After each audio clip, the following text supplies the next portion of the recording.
Haveri nurse ಹತ್ಯೆ ಹಿಂದೆ love ಜಿಹಾದ್ ಸ್ಫೋಟಕ ಆರೋಪ ಮಾಡಿದ ಬಿಸಿ ಪಾಟೀಲ್. ಸ್ವಾತಿ ಮನೆಯಲ್ಲಿ ಬರೀ ಕಣ್ಣೀರು. ಕಾಂಗ್ರೆಸ್ನಲ್ಲಿ ವಕ್ಫ್ ಅಧ್ಯಕ್ಷ ಫೈಟ್. ಖರ್ಗೆ ಆಪ್ತನಿಗೆ ಪಟ್ಟ ಕಟ್ಟಿದ್ದಕ್ಕೆ ಜಮೀರ್ ಆಕ್ರೋಶ.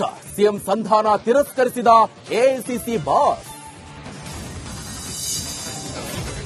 ರಾಜ್ಯದಲ್ಲಿ ಮುಸ್ಲಿಮರಿಗೆ ಗುತ್ತಿಗೆ ಗ್ಯಾರಂಟಿ, ಇದು ಸಂವಿಧಾನ ಬಾಹಿರ ಎಂದು ಬಿಜೆಪಿ ಕಿಡಿಕಿಡಿ.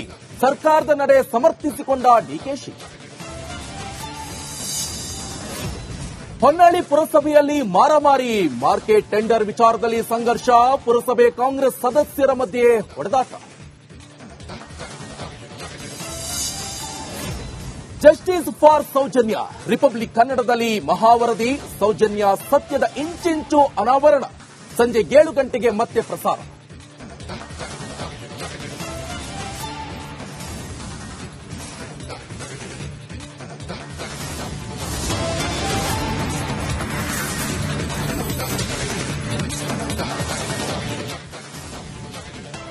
ನಮಸ್ಕಾರ, ನೀವು ನೋಡ್ತಿದ್ರ ರಿಪಬ್ಲಿಕ್ ಕನ್ನಡ. ನಾನು ನಿಕೇಶ್ ಕೊಠಾರಿ.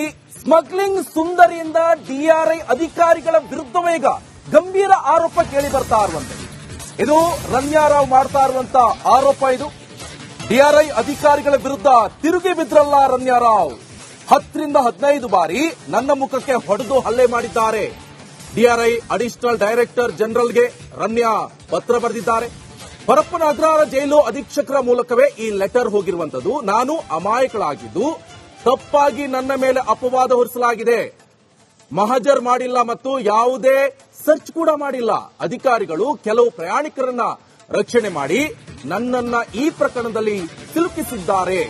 ಡಿಆರ್ಐ ಅಧಿಕಾರಿಗಳ ವಿರುದ್ಧ ಡಿಜಿಪಿಗೆ ಈಗ ರಮ್ಯಾರಾವ್ ದೂರನ್ನ ಕೊಟ್ಟಿದ್ದಾರೆ.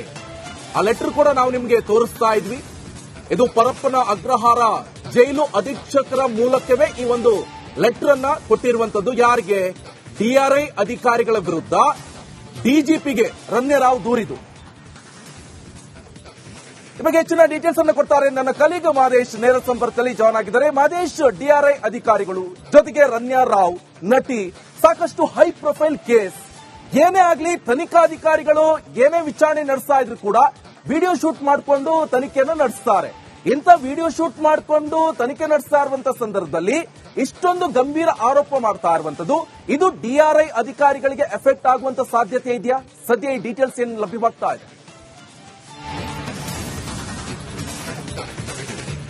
ನಿಕೇಶ್, ಖಂಡಿತವಾಗ್ಲೂ ಕೂಡ ಈ ಒಂದು ವಿಚಾರ ಜಾಮೀನು ಅರ್ಜಿ ವಿಚಾರಣೆ ನಡೆಯುವಂತ ಸಂದರ್ಭದಲ್ಲಿ ಅಂದ್ರೆ ಆಕೆಯನ್ನ ನಟಿ ರಮ್ಯಾಳನ್ನ ಕೋರ್ಟ್ಗೆ